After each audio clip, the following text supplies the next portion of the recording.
Hello and hi geng, jadi sini. Okay geng, di dalam video ini saya nak update analisis semalam. Analisis semalam saya cakap, kalau anda tengok video saya semalam, saya cakap yang saya nak sell gold, ya. Yang saya jangka, yang saya analisis yang gold ni akan membuat penurunan lah.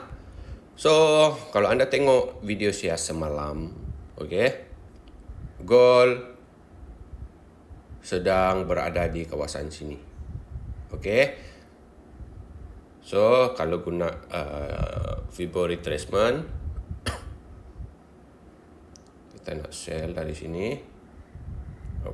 Di sini kan. Bila price dah masuk zone Fibo di sini, kawasan yang ni masuk Fibo, kita dah boleh cari confirmation sell. Dan kalau anda tengok, sebenarnya price ada buat penurunan lah. Dia ada buat penurunan lebih 100 pip juga ni kalau dia pergi ke 161.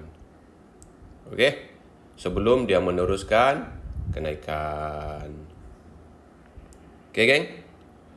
Dan sekarang, so untuk sekarang pula saya target yang gold ni akan membuat penurunan juga.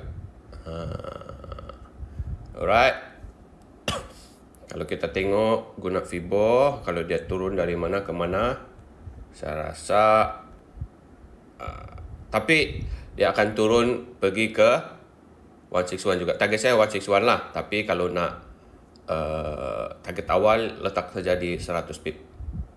Di level 100 Fibo. Dan sekarang price dah masuk pun zone Fibo level, dan di sinilah masanya untuk kita cari confirmation sell di time frame yang kecil. Pergi ke time frame yang kecil antara 5 minit, 10, 15 dan cari chart pattern lah. Apa-apa jenis chart pattern yang anda tahu.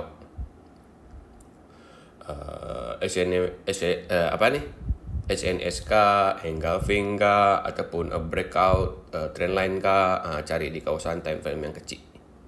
Geng. So, hari ini saya akan target untuk sell gold lah. Kalau ada confirmation sell, saya akan sell. Kalau tidak, saya tidak akan masuk. So, saya rasa itu saja. Apa-apa pun nanti saya akan update. Jumpa lagi di next video. Bye-bye.